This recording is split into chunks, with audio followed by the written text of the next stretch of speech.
terjerumus dalam kekufuran, hampir membuat manusia terjebak dalam kekufuran. Tapi memang sejalan dengan perkataan Nabi sebenarnya, karena sejalan dengan hadis Nabi. Kata Nabi, kelak di akhir zaman itu, ya, akidah itu memang dipertaruhkan, Pak. Memang betul-betul dipertaruhkan. Tergelincir sedikit habis gitu, Pak. Kita ambil contoh Bapak Ibu sholat, imamnya bagus, merdu suaranya. Aku kalau tak imam tuh yang jadi imam, tak mau aku sholat. Kira-kira baik apa tak baik itu? Hati-hati, Pak. Sederhana kufur itu, Pak. Sederhana, Pak. Makanya bahasanya, Pak, sebenarnya sudah kita bahas di masjid ini beberapa kali. Satu, ada 30 tanda orang munafik. Dr. Ait Al-Qarni. Itu munafik, Pak. Di atas munafik itu ada lebih parah. Ada 20 yang menyebabkan rusaknya akidah dan syahadat. Syahid Hawa. Ada 10 yang bisa membatalkan keislaman. Sulaiman. Ada 10 yang bisa membatalkan keimanan. Syekh Abdul Wahab. Itu poinnya sederhana tuh, Pak. Cuma 10. Cuma 10 itu rata-rata orang-orang terjebak semua. Coba Bapak Ibu bayangkan. Ketika sedang mengatakan, meminta bantuan kepada manusia. Aku, Bang, berharap betul sama Abang bisa bantu aku. Coba bayangkan. Sekarang pertanyaannya, pertanyakan keimanannya itu. Pertanyakan betul akidahnya. Rusak, Pak. Amal ibadah kita itu sia-sia semua. Tidak ada. Habis, Pak. Habis total. 70 tahun sia-sia umurnya. Cuma karena itu doang. Sederhana bahasa, sangat sederhana sekali. Baik. Nah, malam hari ini saya ingin lihatkan kepada Bapak Ibu siapa dalang daripada segala hal ini. Dulu saya sudah sampaikan di sini. Bapak Ibu mau katakan, kami Ustaz lebih baik mempelajari fikih, tasawuf. Terserah Bapak Ibu, mau belajar apapun silakan. Setinggi apapun Bapak Ibu mau belajar, mau ikut tarekat, silahkan, tidak ada satupun larangan. Tapi ingat Bapak Ibu, dengar, kata Nabi di akhir zaman, setiap orang di antara manusia kelak di akhir zaman itu, mereka akan beriman sesuai dengan pribadi mereka masing-masing. Dan kelak, kata Nabi, orang yang beriman secara pribadi ini dipertanggungjawabkan di akhirat. Maka kata Kuntowijoyo, udah tidak saatnya umat muslim itu beriman sendiri-sendiri. Solehnya tidak bisa pribadi, harus berjamaah. Karena di akhir zaman itu yang bisa selamat itu hidup berjamaah. Kalau sendiri tidak hidup. Coba bayangkan, Nabi bilang Islam akan hilang di tangan umat muslim. Pertanyaannya, kok bisa Islam hilang di tangan umat muslim? Ternyata yang merusak Islam itu siapa? Umat muslim itu sendiri. Bagaimana cara dia merusaknya? Maka saya katakan, Pak, kalau kita kaji tentang, Bapak Ibu wajib mengkaji sejarah, bukan wajib sebenarnya, tapi lebih tepatnya penekanan, takkid, sangat ditekankan. Coba lihat sejarah itu. Orang dulu jahiliyah, Pak, tidak punya Tuhan deh, Pak. Hampir-hampir ateis, atau mereka mengacu kepada agama nenek moyang. Sekarang semuanya Islam, Pak. Tapi yang tak percaya dengan Tuhan ya umat muslim itu sendiri, Pak. Orang zaman dulu mereka nggak percaya kepada Allah karena memang di antara dua keraguan. Satu, mereka ragu bahwa itu apakah agama yang benar, atau mereka harus kembali kepada agama nenek moyang mereka. Karena agama nenek moyang mereka kalau mereka tarik ke atas itu panjang ceritanya, Pak.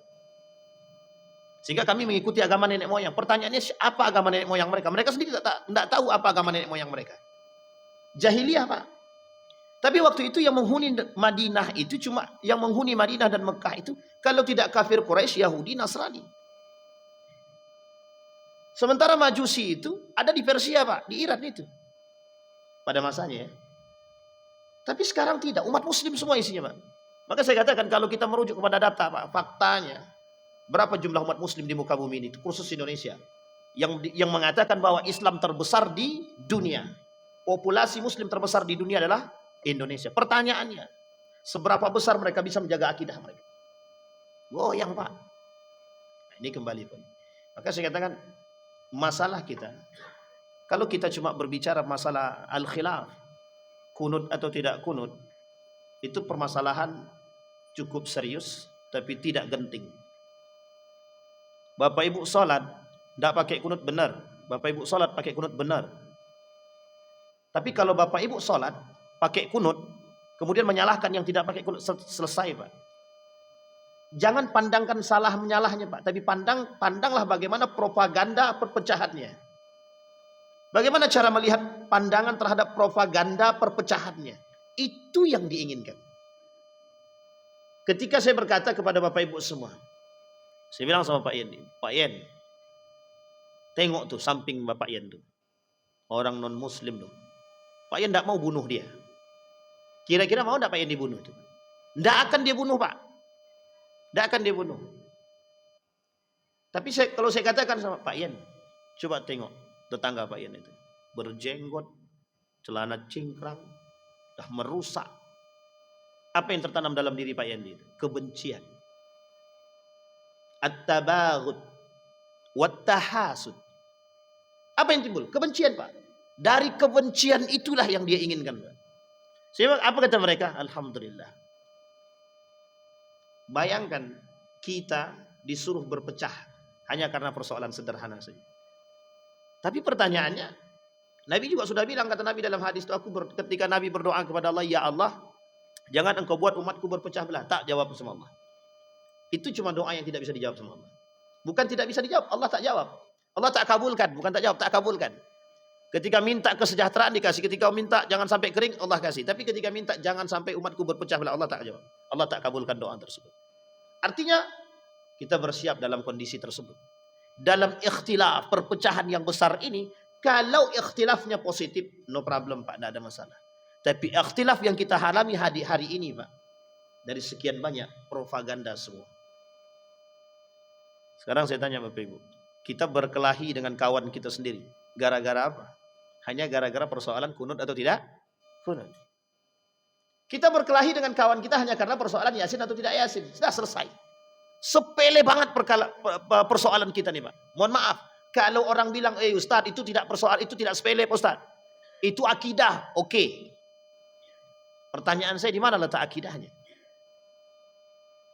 Kan begitu. Itu kalau dirunut selesai Pak. Tapi persoalan kita ketika pendidikan kita diarahkan untuk menuju kepada kehancuran, ada yang berani protes Pak. Sekarang saya tanya Bapak Ibu, berapa banyak jumlah sekolah kita di muka bumi ini, di Indonesia ini sekarang? Berapa banyak di antara sekolah-sekolah itu yang berani protes tentang revolusi mental itu? Berapa banyak yang protes ketika anak-anak pendidikan itu tidak bermoral? Tidak ada yang berani protes.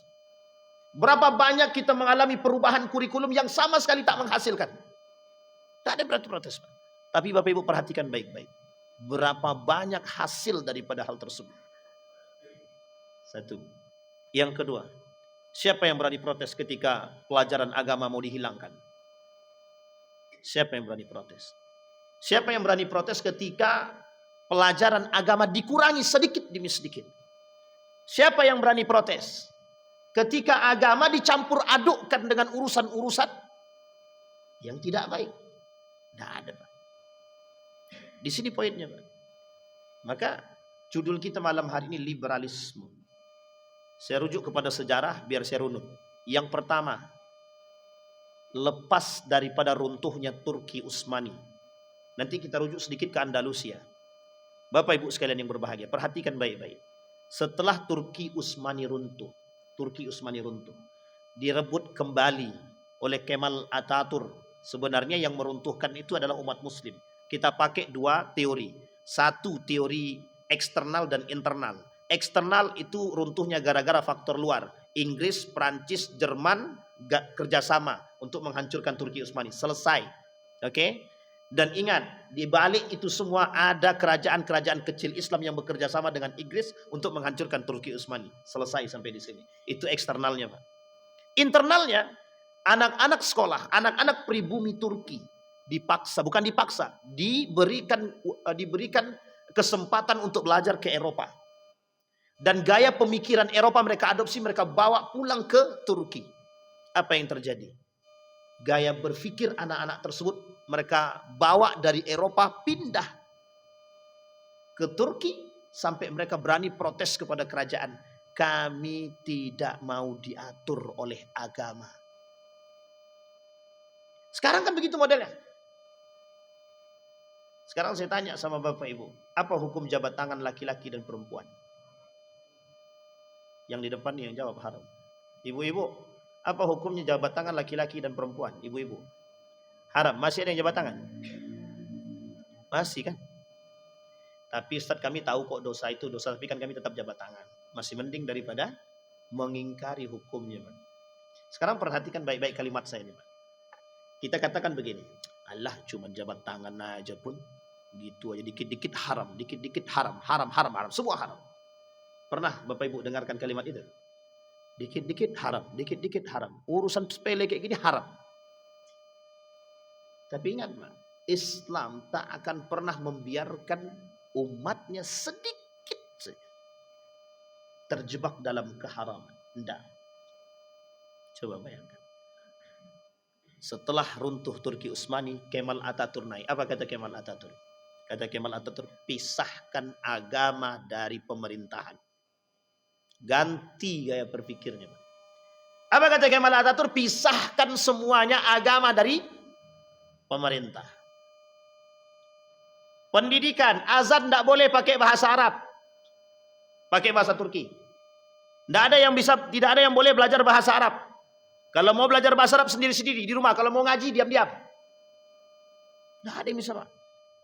Makanya dulu kalau ada yang punya namanya Muhammad, mau pergi ke Eropa harus pulang dulu ganti Mehmet. Yang namanya Mikael ganti jadi Michael. Yang namanya Ibrahim Abraham.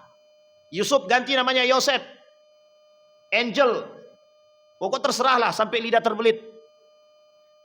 Harus berganti, Pak. Tidak boleh, Pak, nama Islam masuk ke Eropa itu tidak boleh dulu. Ali bin Abi Thalib, apa tak lagi itu? Mesti akan diusir. Orang Muhammad Ridwan aja tersesat, apa lagi? Paham maksudnya, Pak? Tidak boleh, Pak. Kita pakai bahasa itu tidak boleh nama kayak gitu. Saya ada seorang guru. Guru saya pergi ke Inggris dengan namanya nama Islam. Apa gitu? Dia harus mengganti nama. Kalau tidak boleh masuk. Ini dampak dan faktor daripada ketika runtuh Turki Utsmani, habis kita, Pak, dibombardir. Bayangkan kita dipisahkan daripada agama. Sehingga mohon maaf, ketika Turki hari ini naik, itu bukan tidak bisa dilepas daripada politik identitas. Apa identitasnya? Agama. Sekarang saya tanya, di mana umat muslim yang berani mengatakan kami Islam? Dan kami bangga memakai jenggot, kami bangga memakai jubah, kami bangga membawa nama identitas keislaman kami. Malu, Pak. Jilbab ditarik ke leher, diikat. Yang ditutupi harusnya, tapi tak jadi ditutupi. Berjilbab tapi pakainya sewampit pol. Yang penting kami sudah tutup. Coba bayangkan. Itu gaya berpikirnya, Pak. Pendidikan kita begitu sekarang. Kita diajarkan bagaimana sekarang ini untuk berpikir lebih sederhana. Ridwan, jangan lo otak-atik sesuatu yang sudah berjalan. Itu sudah tradisi biasa aja. Kata mereka, biasa aja beragama, itu biasa aja. Tidak usah lebay. Sekarang besok Allah bilang, ya udah tidak apa-apa, tidak usah lebay masuk neraka aja, udah nggak apa-apa, tidak usah lebay. Apa kita mau begitu? Kalau sempat Allah katakan demikian, kalian berpakaian tapi telanjang, kata dia. Kira-kira masuk surga atau neraka? Itu pertanyaan kalau kita tidak tobat, Pak. Sehingga mohon maaf, Pak. Cara mereka menguras pemikiran kita begitu caranya. Makanya mohon maaf, kenapa hari ini korupsi tidak bisa lepas? Itu ada sebabnya, Pak. Sederhana saja. Pelakunya muslim semua rata-rata kan? Tapi mengapa mereka nggak bisa lepas dari itu? Sederhana, Pak, bahasa masalahnya, Pak. Ketika mereka mengatakan, hari ini kami korupsi, Ustaz. Besok kami kan tinggal taubat, selesai. Tahu-tahunya belum taubat dah masuk penjara. Coba bayangkan. Belum taubat sudah masuk, masih mending masuk penjara. Kalau belum taubat dia mati dalam keadaan korupsi. Coba, apa yang mau kita bayangkan? Baik. Apa kata Allah dalam Al-Quran? Walan tarda ankal yahud walan nasara hatta tattabi'a millatahum. Kata Allah di dalam Al-Quran itu,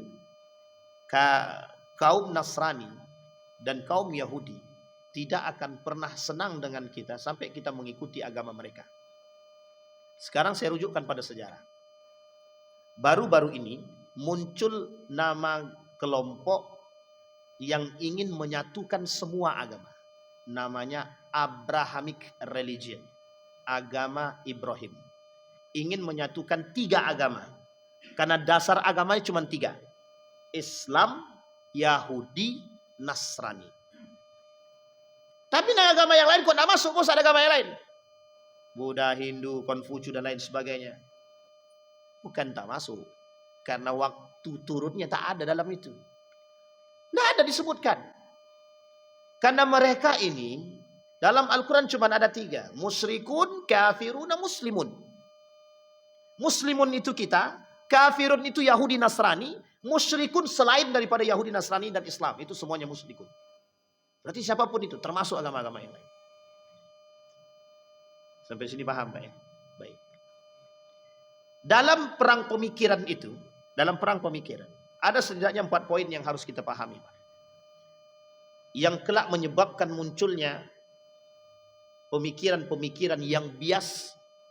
Nah, nanti saya kasih tahu sejarahnya di Indonesia. Kita ambil contoh. Yang pertama, bagaimana mereka menginginkan kita umat muslim ini jauh daripada nilai-nilai agama, sehingga kita dibuat ragu dulu, tashkik terhadap agama itu sendiri.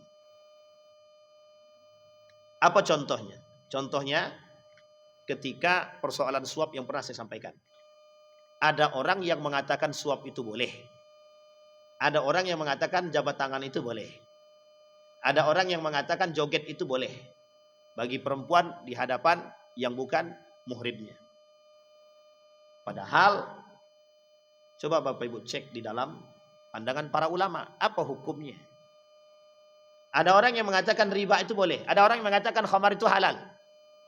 Ada orang yang mengatakan salat itu tidak wajib. Ada orang yang mengatakan zakat itu tidak wajib. Ada orang yang mengatakan tidak penting puasa. Ada orang yang mengatakan pokoknya kami tidak pengen punya anak. Tuhan tidak usah atur-atur kami. Ada orang mengatakan nikah beda agama itu sah, boleh. Itu semua yang saya sampaikan itu contoh tuh Pak. Orang dibuat ragu tapi tidak dibuat kafir. Cuma dibuat ragu dulu. Salah satu tujuannya, berkembangnya arus pemikiran liberalisme ini disebabkan karena itu.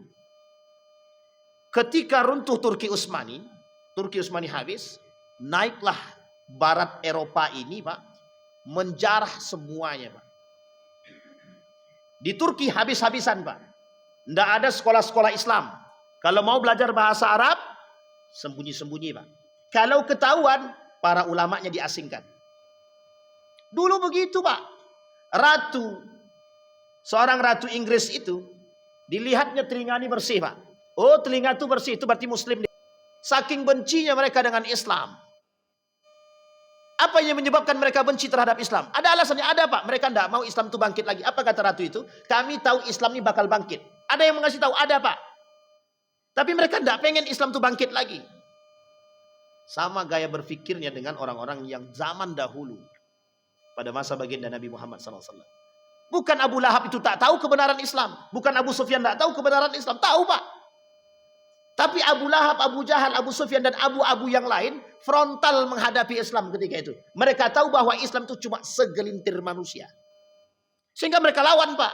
Dengan berperang. Pada masa Nabi. Nabi dilempari daging-daging busuk. Itu udah paling terhina itu Pak. Nabi ditempeleng oleh Abu Lahab. Itu udah paling terhina itu.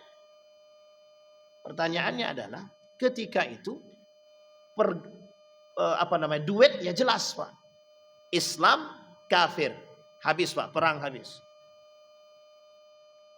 Kemudian Pak, ketika seorang raja pada masa dahulu itu ditawan oleh kelompok berperang muslim. Dia bilang begini sama bawahannya. Kalau kita berperang dengan muslim, kita tidak akan menang. Tapi kalau kita berperang dengan pemikiran, ada kemungkinan kemenangan itu. Kalau kita berperang dengan senjata, Islam itu, Muslim itu, sekali perintah jihad, jihad semua Pak. Pada saat itu. Coba lihat resolusi jihadnya Syekh Hashim Al-As'ari. Oh, itu fenomenal pada masanya Pak. Ketika beliau katakan semua para kiai pemimpin menunggu resolusi jihad, fatwa jihadnya. Seketika keluar fatwa jihad, dilawan semua Pak. Belanda dilawan Pak. sekalipun taruhannya nyawa. Apa kata umat muslim ketika itu? Apa kata Syekh Hasim Al-Asy'ari? Yang mati dalam peperangan penjajahan ini mati syahid. Sekarang sebenarnya kalau kita mau berperang itu bisa juga mati syahid itu kita. Karena sekarang ini lebih dahsyat daripada ketika itu. Ketika itu perangnya dengan senjata, tombaknya jelas. Senjatanya jelas, Pak. Senapannya jelas. Kalau sekarang enggak. Kita mau bunuh dia, kita berdosa, tak dibunuhnya, kita yang dibunuhnya. Sampai sini paham ya? Karena mereka merusak kita dari sini.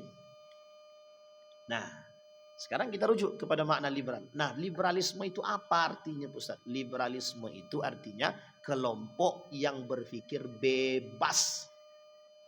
Nah, apa maksudnya berpikir bebas?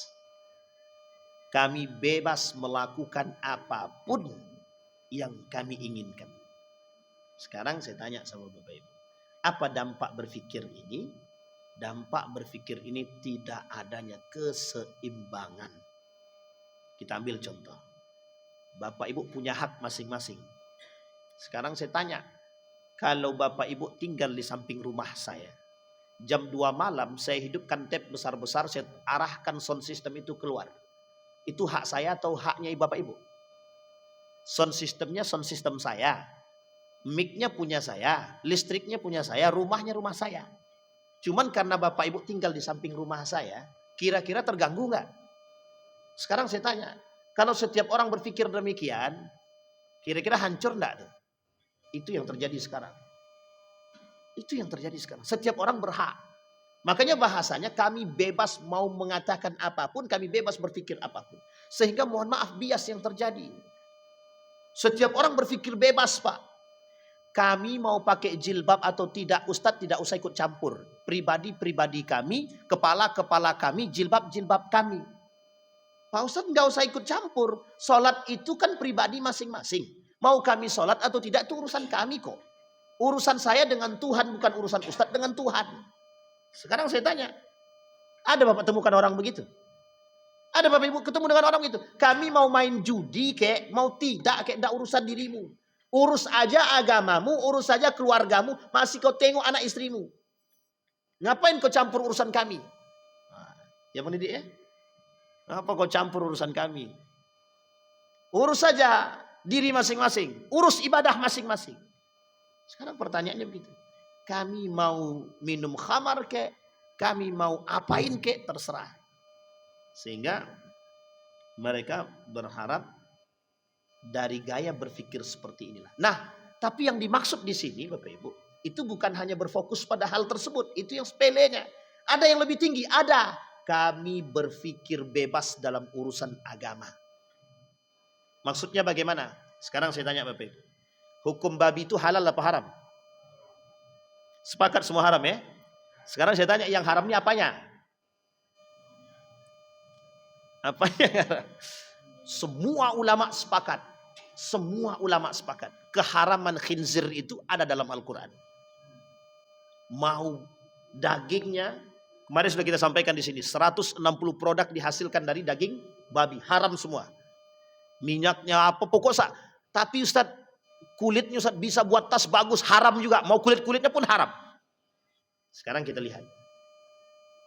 Mau dijadikan apapun kulit terserah lah. Sekarang kita lihat.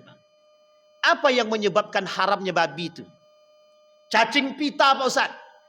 Berarti kalau kita bersihkan cacing pitanya bisa jadi halal. Sekarang pertanyaannya, begitu gaya berpikir mereka. Apa kata mereka? Kami cuci daging babi itu sudah bersih sebersih-bersihnya. Dan ini halal untuk dimakan. Coba bayangkan. Sekarang yang kedua. Apa hukum anjing? Halal atau haram? Haram apanya dulu? Ini kalau kita korek sedikit, bisa-bisa jadi penjual anjing semua nih. Pak, Bapak Ibu sekalian yang berbahagia. Anjing itu di dalam Al-Quran tidak disebutkan keharamannya. Ada 3 ayat di dalam Al-Quran tentang anjing. Tapi saya tak bahas ini.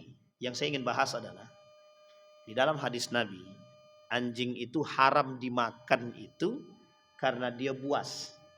Dah selesai sampai di sini ya. Anjing itu dimakan haram karena dia buas. Yang kedua, anjing itu najis. najisnya anjing itu ikhtilaf para ulama.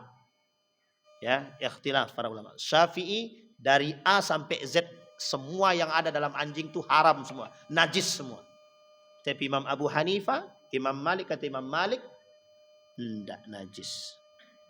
Terus apa yang harus kita lakukan? Kita cukup beribadah, berta'abbud kepada Allah. Nah sekarang yang ingin saya katakan begini Pak.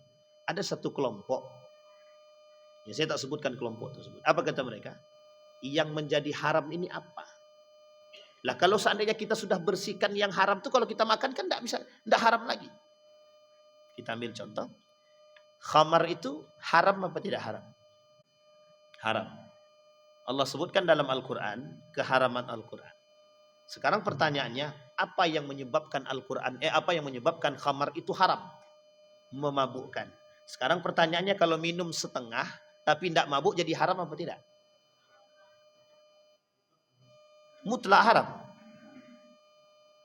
Berarti yang menjadi ilat keharamannya bukan mabukkan.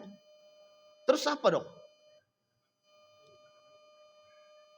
Baik, kalau kita rujuk lagi pada sejarah, kapan itu diharamkan? Dan berapa kali? Dan mengapa diharamkan? Yang pertama, kata Nabi, jangan kalian dekati sholat kalau mabuk. Kata sahabat, kata salah seorang di antara mereka, setelah sholat kami boleh mabuk. Nabi diam aja. Yang kedua, ini Nabi yang bilang, ini Allah juga bilang dalam Al-Quran. Khamar itu ada manfaatnya, tapi mudaratnya lebih besar. Ini tahapan kedua. Berarti pertanyaan saya, ada enggak manfaatnya dari khamar tadi? Allah kata loh, Allah kata dalam Al-Quran, khamar ini ada manfaatnya. Khamar ada manfaatnya. Tapi mudaratnya lebih besar. Sampai sini paham ya? Yang ketiga, baru kemudian Allah kata, khamar wal maisir rijsun min amal syaitan. Bagian daripada amal syaitan. Keharaman khamar dan maisir ini, itu diperkatakan oleh para ulama itu bukan hanya pada masalah muskirnya. Bukan hanya pada memabukkannya. Tapi bagian daripada perbuatan syaitan yang menentang Tuhan. Yang menentang Allah. Sehingga keharamannya bukan hanya pada memabukkannya saja. Tapi pada zatnya. Maka disebutkan mutlak keharaman khamar. Tapi pertanyaannya, babi dalam kondisi terjepit boleh dimakan. Anjing dalam kondisi terjepit bisa dimakan. Semua yang diharamkan dalam kondisi terjepit bisa dikonsumsi. Apa kata mereka? Kan di dalam Al-Quran itu tidak disebutkan yang dilarang itu menikahi kafir sekarang. Yang dilarang itu kafir pada masanya. Sampai di sini paham ya? Al-Quran bilang, jangan menikahi laki-laki muslim, boleh menikahi wanita ahlul kitab. Satu. Tapi selain daripada ahlul kitab, tidak boleh dinikahi. Mereka semua kafir. Perempuan muslimah tidak boleh menikah dengan laki-laki kafir. Sekalipun ahlul kitab. Sampai di sini paham ya? Baik, sekarang kita lihat. Ada tidak ahlul kitab itu sekarang? Tidak ada. Tapi kata mereka, ahlul kitab pada saat itu yang mengerti kitab. Yang mengerti Taurat, yang mengerti Zabur, yang mengerti Injil. Pertanyaannya, berapa banyak hari ini orang yang mengerti Injil? Banyak, berarti mereka bagian daripada ahlul kitab. Artinya kalau bagian daripada ahlul kitab, laki-laki muslim boleh menikahi dengan wanita? Pertanyaannya, betulkah demikian? Pahamnya kaum liberal begitu. Nah kelompok-kelompok seperti inilah yang muncul di tengah kita sekarang, yang ingin mencoba merekonstruksi gaya pemikiran kita yang dahulu disebut tradisional atau kolot. Sekarang mereka ingin angkat, lo pikir, lo buka lo otakmu. Umat muslim, buka gaya berpikir kalian, buka. Jangan terlalu picik. Islam ini luas, rahmatan lil alamin. Kalian jangan seperti itu, terlalu terkongkong oleh agama. Buka pemikiran kalian. Pandang. Sekarang saya tanya, kalau mereka cinta sama cinta, mengapa tidak? Itu kan maslahat kebaikan. Jadi karena kemaslahatan, Islam sangat menjunjung tinggi kemaslahatan. Jadi nikah beda agama, kalau ada maslahat yang lebih besar, halal apa haram? Boleh apa tidak? Sekarang saya tanya, Bapak Ibu, ada orang kafir menikah dengan anak Bapak Ibu, nauzubillah, menikah dengan anak orang muslim misalkan, bisa menyatukan keluarga yang berpecah belah. Ada manfaatnya di situ? Ada faidahnya besar? Ada. Apa faidahnya? Maslahatnya besar. Bisa mencampur adukkan, bisa menyatukan. Pertanyaannya, dalam agama bagaimana? Bagaimana dalam agama? Kita menjunjung tinggi maslahat dunia, tapi kita redupkan nilai-nilai agama. Itu yang terjadi. Maka gaya berpikir seperti ini, itulah yang diadopsi oleh kelompok yang disebut dengan liberalisme. Mereka menginginkan kita umat muslim ini agar membuka pola pikir kita dan menerima gaya berpikir seperti ini. Sehingga menurut mereka, kalau kita bisa berpikir seperti ini, kemaslahatan lebih terjaga. Kenapa? Karena kita bisa menciptakan toleransi. Sampai sini paham ya Bapak Ibu ya? Baik. Pertanyaannya kemudian muncul. Apa sebenarnya tujuan kaum liberalisme ini? Tujuan kaum liberalisme ini, Pak, memisahkan Bapak Ibu, menjauhkan Bapak Ibu dari agama. Kata seorang raja tadi yang tersandra ini, kalau kita berperang dengan senjata, umat muslim akan jihad dengan senjata. Kita ambil contoh, Palestina. Mengapa mereka tidak mau keluar dari tempat mereka? Ini bukan persoalan tempat tinggal, bukan persoalan yang lain. Tapi persoalannya adalah urusan jihad. Oke Bapak Ibu ya. Begitu juga dulu. Kenapa tidak kita biarkan aja negara Republik Indonesia ini diambil oleh Belanda? Ngapain kita perlu capek-capek capek-capek berperang? Yang ada kita membunuh diri kita sendiri. Tapi kita menjaga tanah air, Ustaz. Inilah asal muasal muncul. Kenapa? Hubbul watan minal iman. Cinta terhadap tanah air bagian daripada kita menjaga kehormatan kita, agama kita, dunia kita, bumi kita, harta kita. Itu diwajibkan dalam agama. Sampai sini paham Pak ya? Nah sekarang perhatikan baik-baik. Kalau kita tidak persoalannya jihad, maka kata raja tadi, Islam itu sangat kental dengan jihadnya. Karena dari ujung sejarah baginda Nabi Muhammad SAW sampai akhir Turki Utsmani, semuanya jihad. Ekspansinya semuanya jihad. Penaklukan Konstantinopel, jihad. Penaklukan Persia, jihad. Babilonia, jihad. Semua jihad. Dan mereka berani Pak. Melawan perang Uhud, jihad. Jumlah sedikit bisa menang. Nalar akal tidak masuk. Di Uhud menang, nalar akal tidak masuk. Khaybar menang. Semua yang ditaklukkan itu menang Pak. Maka dalam sejarah Islam tidak pernah kalah sebenarnya. Dalam sejarah Islam kalau berperang dengan jihad tidak pernah kalah Pak. Maka apa kata Khalid bin Walid? Selama Khalid bin Walid hidup itu, pernahkah Khalid bin Walid kalah dalam berperang? Tidak pernah Pak. Apa kata Umar bin Khattab? Kalau tidak diganti, aku takut khawatir orang-orang akan mengkultuskan dia. Sehingga diganti dengan diganti dengan Ubadah waktu itu. Ibnu Ubadah. Coba bayangkan, sampai Khalid bin Walid itu julukannya orang yang berperang nggak pernah kalah. Pasca setelah dia masuk ke dalam Islam, selesai daripada perang Uhud. Coba bayangkan. Kata raja tadi, kalau kita berperang begini tidak bisa. Maka apa yang harus kita lakukan? Jauhi mereka dari nilai agama itu sendiri. Nah bagaimana caranya? Kita tidak punya kekuatan. Bekerja samalah dengan Yahudi. Ini poinnya Pak. Maka tidak pernah dalam sejarah itu Yahudi Nasrani itu kerjasama. Mereka kerjasama hanya untuk menghancurkan Islam. Bagaimana caranya Pak? Caranya adalah lihat apa yang disukai oleh umat muslim itu. Buat mereka terlena dengan agama mereka sendiri. Dan jauhi mereka daripada agama. Gimana caranya? Satu. Kita rujuk kepada sejarah Andalusia. Kita ambil sedikit beberapa menit. Apa kata Andalusia? Ada persoalan musik yang hari ini lebih dekat dengan umat manusia ketimbang agama itu sendiri. Dan ternyata betul sampai hari ini. Kata Nabi dalam hadisnya kelak di akhir zaman, umat muslim itu lebih cinta kepada, lebih dekat kepada musik. Kata Nabi kelak di akhir zaman musik itu merajalela. Biduan-biduan itu merajalela. Daripada agama itu sendiri Pak. Terbukti Pak. Hari ini kita lihat. Lebih banyak kita mendengarkan musik daripada Al-Quran itu sendiri. Dan itu jelas. Yang kedua, jauhkan mereka daripada agama. Bagaimana cara menjauhkan mereka daripada agama? Lakukan model yang tadi, perang pemikiran yang disebut dengan tasykik. Ragukan, buat mereka ragu dengan agama mereka. Bagaimana cara membuat mereka ragu dengan mereka? Bangun universitas yang besar. Dibangun universitas Pak. Berikan mereka beasiswa bantuan. Suruh mereka sekolah ke Eropa.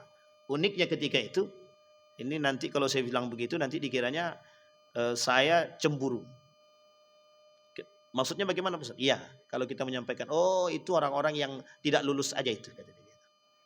Bayangkan Pak, Bapak Ibu sekolah ke Eropa, dibeasiswakan Pak, diberikan beasiswa. Balik-balik sesat. Yang berangkat pakai kerudung, pulang tanpa kerudung Pak. Apa kata mereka? Di Eropa kami cipika-cipiki laki-laki perempuan biasa. Itu adalah persaudaraan. Sekarang saya tanya. Kalau dibawa ke sini, cipika-cipiki itu apa hukumnya?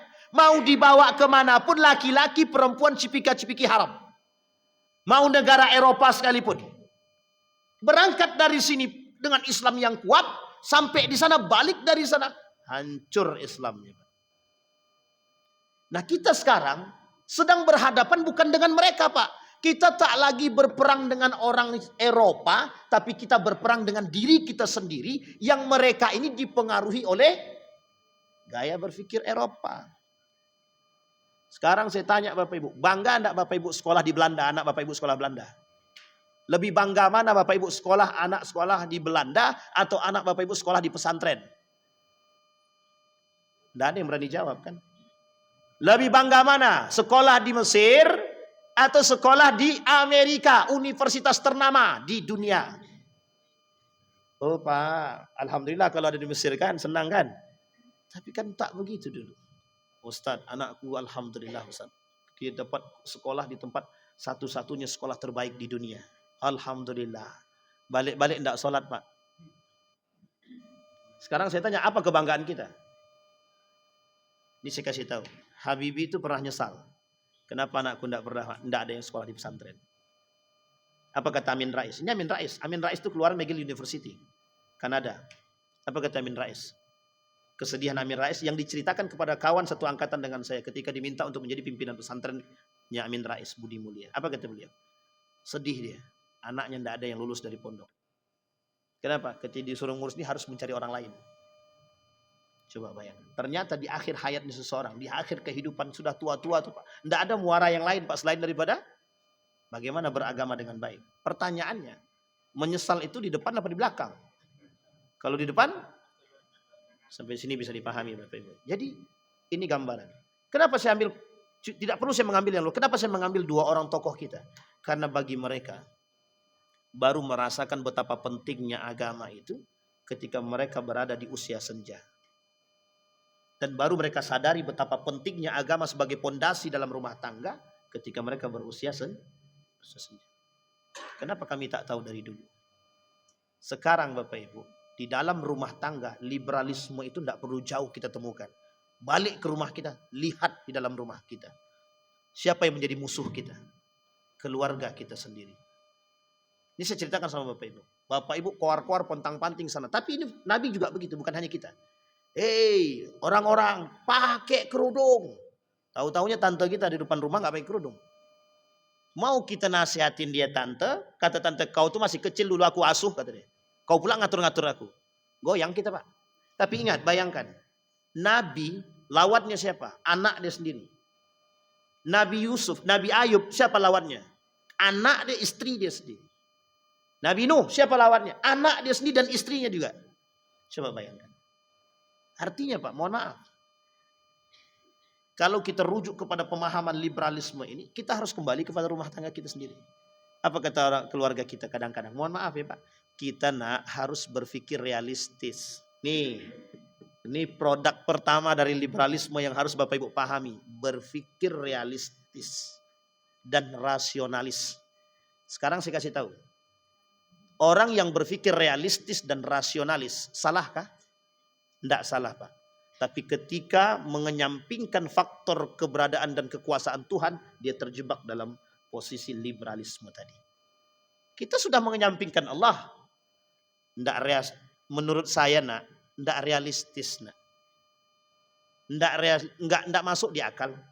Memang agama itu tidak bisa seutuhnya dinalar dengan akal. Bapak Ibu berdoa, ya Allah, aku dalam keadaan terjepit, ya Allah, aku belum makan hari ini. Tiba-tiba datang orang antar makanan, dari mana datang logikanya? Minta tidak, kerja tidak, tiba-tiba datang makanan ngantar. Datang orang ngantar makanan. Bapak Ibu mau mengatakan apa? Oh, baiknya orang itu. Sekarang kita tiadakan Allah dalam situ. Padahal Allah kata, orang yang datang kepada Allah dalam kondisi terjepit pasti Allah bantu. Datang, Pak. Tapi ketika dia datang, kita lupa kalau tadi kita berdoa. Kita lupa. Kita bilang, itu semua urusan manusia ini baik-baik ya. Setelah kita lihat ada orang, mohon maaf, ternyata yang antar makanan non-muslim. Non-muslim. Sementara tetangga samping tahu kita tak makan, muslim pula. Berpikir kita kemudian keluar. Non-muslim berakhlak dia, baik dia sama kita. Muslim tidak berakal, tidak perhatian dia kepada kita sesama muslim. Pertanyaan saya, akan muncul dalam benak kita, kira-kira kita lebih condong kemana? Non-muslim atau muslimnya?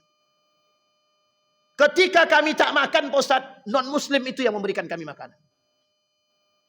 Coba bayangkan. Kita akan begitu, Pak, mengatakan. Itu yang terjadi dengan kita hari ini. Kami loyal kepada mereka karena mereka baik kepada kami, Pak. Muslim, tidak ada loyal-loyalnya, Pak. Tapi ketika mereka menjarah kita, kemana kita pergi, Pak? Hei muslim yang lainlah yang akan membantu kita. Ini poin penting bagi kita. Jadi dasar pemikiran liberalisme itu begitu. Satu produknya. Rasionalisme dan realistis. Realistis itu produk daripada realisme juga. Rasionalisme. Segala sesuatu harus bisa dinalar dengan akal. Kalau tidak bisa diterima dengan akal, tidak usah. Makanya Bapak Ibu, kata orang tua kita dulu, anak bujang, kau mau lamar anakku, mau nikah dengan anakku, kalau kau tak punya kerja lebih baik kau balik. Anakku tidak makan dengan Al-Fatihah, anakku tidak makan dengan Al-Quran, anakku makan dengan nasi. Nasi perlu dibeli, beli pakai duit, duitnya dapat dari kerja, kerja itu harus dicari. Sampai di sini paham, Pak? Ini gaya berpikir yang hari ini kita temukan, rasional. Kalau dia mencari pekerjaan, dia dapat pekerjaan. Ketika dia dapat pekerjaan, dia dapat duit. Ketika dia dapat duit, dia bisa beli nasi. Sampai di sini paham? Sekarang pertanyaannya, di mana di antara urutan yang saya sampaikan, di mana pengaruh Allah di situ? Di mana pengaruh Allah di situ? Tidak ada, Pak. Kita berpikir bahwa segala sesuatu itu harus sesuai dengan strukturnya, Pak. Kalau kau belajar, kau pintar. Kalau kau tak belajar, kau bodoh. Itu saja yang terbenam dalam hak kita, dalam pikiran kita hari ini. Sehingga mohon maaf, kita sudah terjebak dalam urusan kekufuran. Satu dampak daripada pengaruh liberalisme ini adalah membuat kita jauh daripada Allah, dan pada akhirnya kita bukan bergantung kepada Allah, tapi kita bergantung kepada yang lebih daripada Allah, sehingga terjebak kita dalam kufurnya. Satu produk, insya Allah di pertemuan yang lain kita sampaikan produk-produk yang lain daripada liberalisme itu. Sebenarnya panjang cerita, nanti kita sampaikan di pertemuan yang akan datang. Mudah-mudahan ada manfaat bagi kita semua. Ada pertanyaan? Nggak ada, karena pasti waktu sudah mau habis kan. Mudah-mudahan bisa kita teruskan di pertemuan yang akan datang. Insya Allah. Fa'tabiru ya ulil absar la'allakum tuflihun. Assalamualaikum warahmatullahi wabarakatuh.